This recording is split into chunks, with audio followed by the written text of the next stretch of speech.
When you hear the term dementia, you probably picture a grandparent in their golden years. But in tonight's Finding Hope, 6 on Your Side's Karen Lair introduces us to a Boise woman in her 40s, already living with memory loss and planning ahead for her future. Well, Dawn, Claire is currently on medication that's drastically improving her symptoms, but with doctors only expecting that relief to last for about 6 months, she's made the major decision now to move into an assisted living facility. So I was just out on Saturday with a couple of the gals that live next door to me. This is Claire. It's pretty obvious she doesn't seem like the typical patient dealing with dementia, but that's her new reality. You know, everything is just upside down. After dealing with severe exhaustion for years, Claire started looking for answers in 2017. Hi, Dick. She saw specialist after specialist, eventually meeting with a neurologist who challenged her with an assortment of brain exercises. The results were revealing. It was quite an ordeal. But in the course of that, we started to really understand that there are literally parts of my brain that just aren't working normally. Still, her optimism is contagious. Oh, we had ducks. We raised little baby ducks. In the last 9 months, she's had to give up her license, sell her house and car, and even stop cooking at home. Yet she hasn't lost her sense of humor. Oh, and TV is so much fun these days, because I don't remember anything that I've watched for like the last 5 years. So I can watch anything again and be like, oh, what's the ending? I have no idea.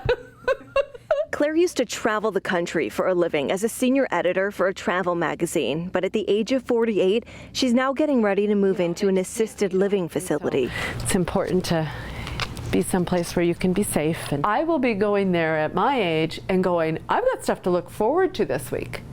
And that is something that goes away in the situation that I'm in. You know, there's just a lot less to be looking forward to. Although the thought might seem terrifying to most, Claire can't contain her excitement. It's so lovely. I just can't say enough about it. I'm so excited.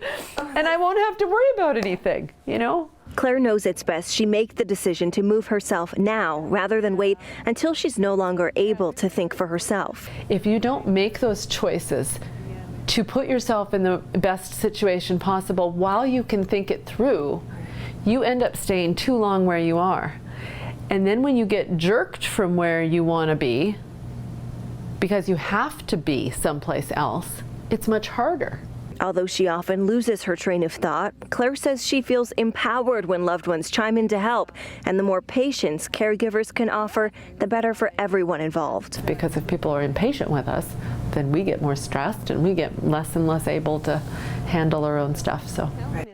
You got to really admire her attitude absolutely. through the whole thing. She's so optimistic. We checked in with her. She just moved into her new facility just last week, and she's loving it so far. One of the things she was most looking forward to is the park right next door has freshly paved new pathways, and she was going to pick up rollerblading. She ordered some rollerblades and wrist guards, and why not pick up a new hobby? Well, a couple of other things too. On social media, you posted some other things that a lot of extras I couldn't fit in. Into the story, and I urge you to go see and watch those, especially when she talks about the green tea. Yeah. What were the first red flags that she saw about her memory? So yeah, speaking of the green tea, I shared this whole story on Twitter, but she kept ordering this one summer. She would order online. She kept thinking she needs green tea. She ended up doing the same thing several times in a row and would go to put it away and realize she ended up with an entire cabinet full of green tea, which she said turned into the summer of iced tea. She's very optimistic about it all. And then she had gone to pick up a book that she didn't get around to reading for about 6 months, picked it up and found her own handwritten notes throughout the entire thing that she had already read it but couldn't remember